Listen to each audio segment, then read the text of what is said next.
Hare Krishna. So दंडवत प्रणाम to all the devotees and all the viewers. तो यहाँ पर हम भगवत गीता चैप्टर 13 श्लोक का 9 देख रहे हैं। तो भगवत गीता में टोटल 18 चैप्टर है, 18 अध्याय है।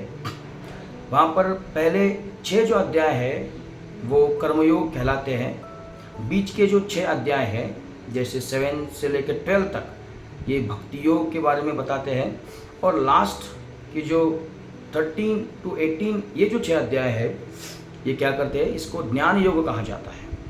तो इस 13 चैप्टर में हम 9th श्लोक देख रहे हैं। इस 13 चैप्टर में पहले श्लोक में अर्जुन पूछते हैं भगवान श्री कृष्ण से कि पुरुष क्या है, प्रकृति क्या है, ज्ञान क्या है, ज्ञेयम क्या है, क्षेत्र क्या है, क्षेत्रज्ञ क्या है। और भगवान श्री कृष्ण अर्जुन को उत्तर देते हैं, और जब वे ज्ञान क्या है ये बताते हैं तब वह 8 श्लोक से 12 श्लोक तक क्या करते हैं, ये 5 श्लोक में भगवान बहुत सारे गुणों का वर्णन करते हैं।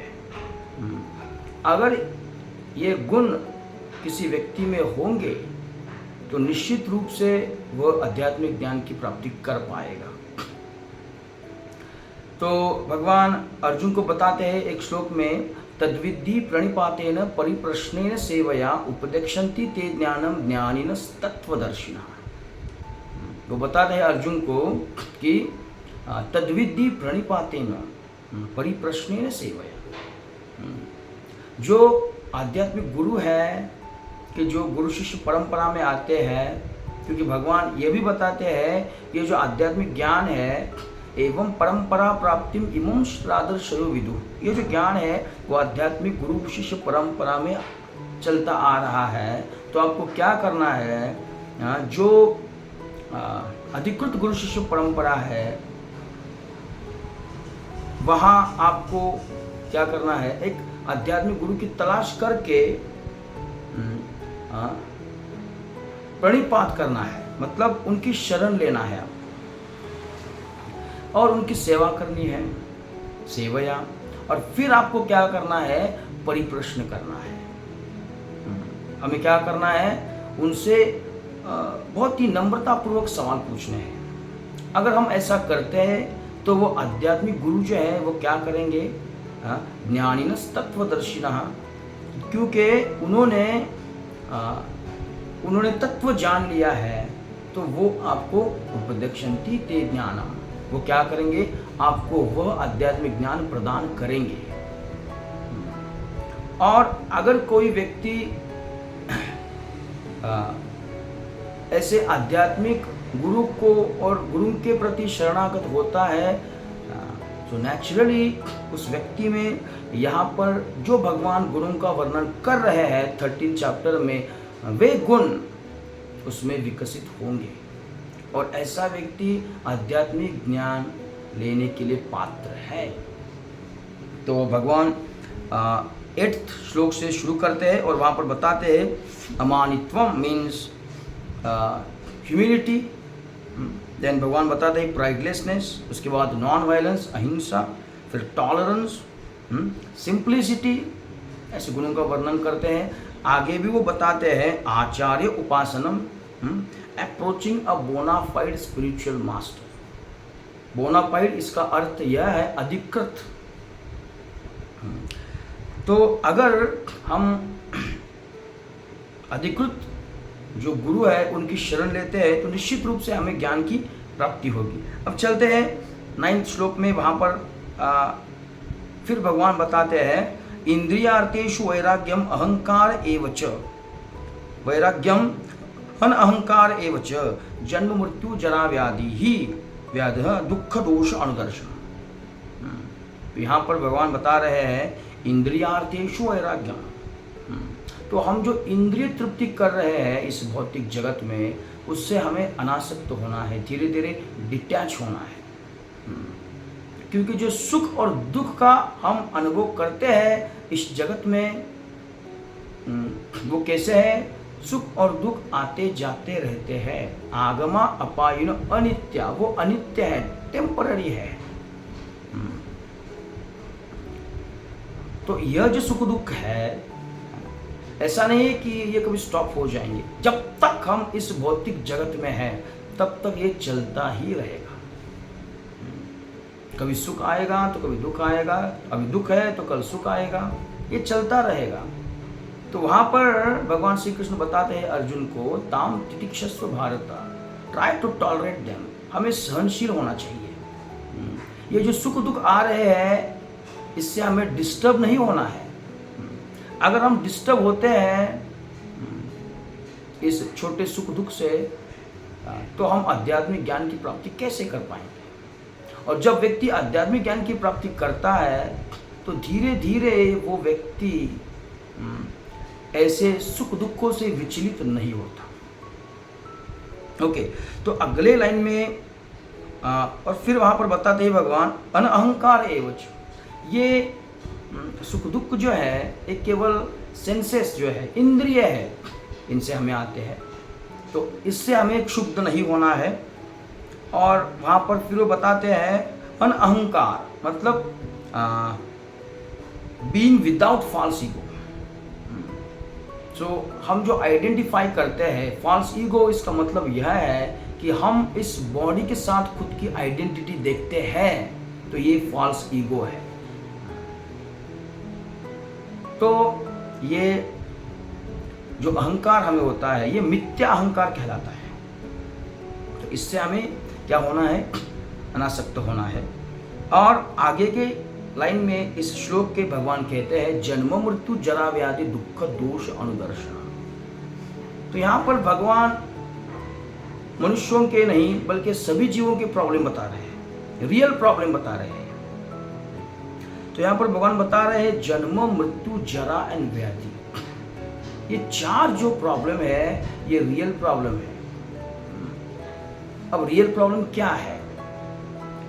ऐसे problem first common to all, वो सभी को लागू पड़ते हैं।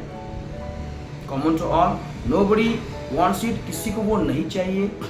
नोबडी कैन अवॉइड इट, वो कोई भी उसे टाल नहीं सकता। तो ये चार प्रॉब्लम है। तो जन्म है, मृत्यु है, भगवान बताते हैं जातस्य ही ध्रुव मृत्यु ध्रुवम जन्म मृत्यस्य च,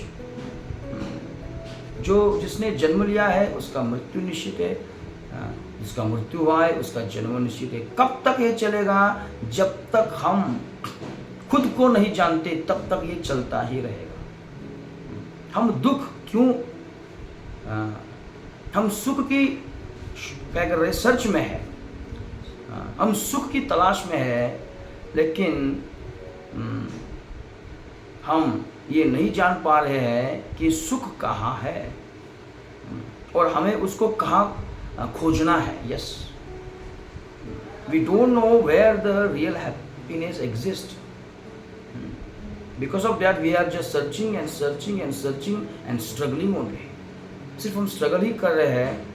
अर्जुन का ये प्रश्न होता है कि ये जीव अगर आपके अंश है भगवान, तो ये स्ट्रगल क्यों कर रहे हैं? तो भगवान बोलते हैं अर्जुन को, क्योंकि उनको पता ही नहीं है कि वो स्ट्रगल कर रहे हैं, क्योंकि वो बहिरंगा शक्ति जो है, एक्सटर्नल एनर्जी उसको बोला जाता है, उसके वो प्रभाव में है। और एक्सटर्नल एनर्जी जो है वो गुणमयी है। गुणमयी मतलब सत्वगुण, रजगुण और तमोगुण, इस गुणों से बनी हुई है। तो जो भी आप कुछ इस भौतिक जगत में देख रहे हो वो तीन गुणों से प्रभावित है, गुणमयी मम माया दुरतया। और ये जो तीन गुण है, it is just like a chain binding that person, binding that जीवा। तो अगर किसी व्यक्ति को हम चेन से बांध भी दे तो वो चेन हमें दिखाई देती है, लेकिन ये जो भौतिक प्रकृति के तीन गुण है, इसकी जो चेन है वो हमें दिखाई नहीं देती है। तो इसके प्रभाव में हम क्या करते हैं, भगवान को तो भूल ही जाते हैं, हम हमारी खुद की आइडेंटिटी हम जान नहीं पाते।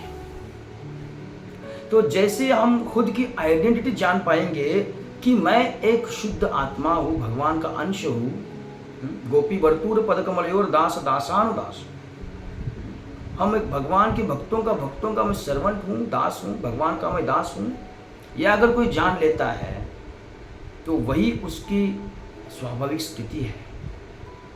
ये जो हाथ है, ये हाथ जब तक इस शरीर से जुड़ा हुआ है तब तक ये हाथ हिलता रहेगा, इसको पोषण मिलता रहेगा। लेकिन जैसे ही ये हाथ अगर हम कट कर दें तो ना ही ये हाथ हिलेगा, ना ही इसको पोषण मिलेगा, ये हाथ सड़ता रहेगा। तो इस हाथ की सार्थकता इसी में है कि ये हाथ इस बॉडी से जुड़ा रहे।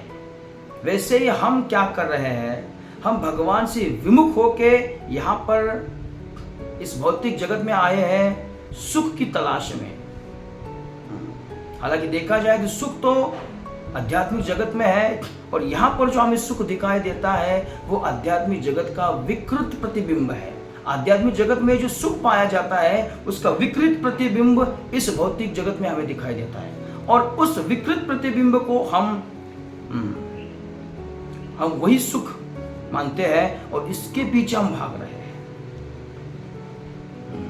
और जो दुख है, जैसे भगवान यहाँ पर बता रहे हैं, जन्म मृत्यु जरा व्याधि, तो ये 4 ऐसे दुख है, ये 4 प्रॉब्लम ऐसे हैं जो सबको लागू है, इससे कोई ही बच नहीं पाया है, चाहे वो पशु पक्षी क्यों ना हो या पेड़ पौधा क्यों ना हो।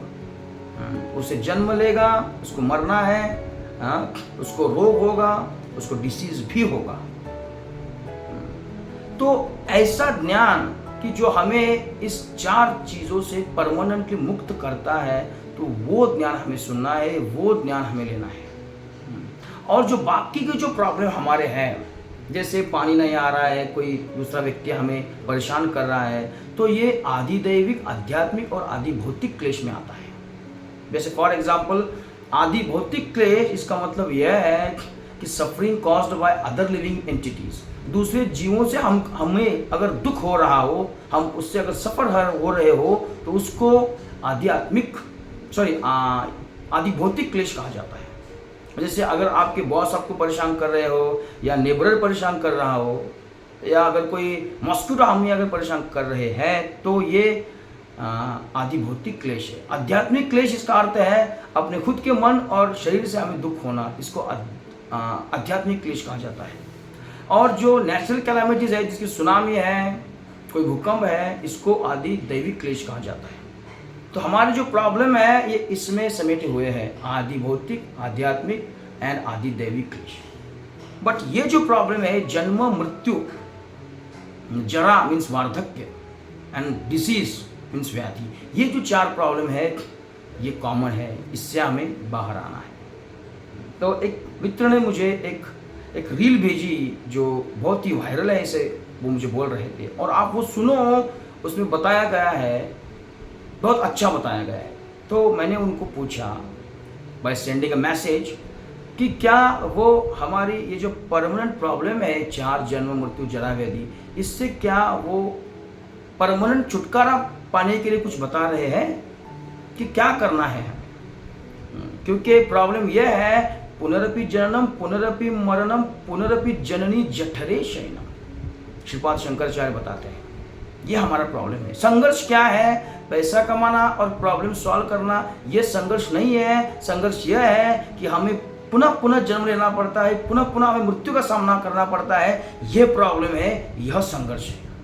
अगर इससे हमें कोई परमानेंट सॉल्यूशन बता रहा है, then we should listen to them, otherwise it is simply a waste of time. तो हम समय गंवा रहे हैं। तो इससे हमें इस भौतिक जगत से, इस जन्म मृत्यु के चक्कर से अगर हमें बाहर आना है, तो हमें भगवत गीता जैसे ग्रंथ है, भगवत गीता है, श्रीमद् भागवतम है, उसका हमें आधार लेना है, सहारा लेना है। हमें आध्यात्मिक गुरु के प्रति शरणागत होना है, जो कि हमें बताएंगे कि हमारे लिए श्रेयस क्या है, उत्तम क्या है। वो हमें ज्ञान देंगे कि उस ज्ञान के बल पर हम इस भौतिक जगत से बाहर आकर भगवान की सेवा में लग जाएंगे परमानेंटली। तो वो सॉल्यूशन बताएंगे हमें इस जन्म मृत्यु जरा व्याधि का। अगर ये छोड़कर हम कुछ सुन रहे हैं, तो we are wasting our time. Okay, so thank you very much. Srila Prabhupada की जय, श्रील गुरुदेव की जय। हरे कृष्ण।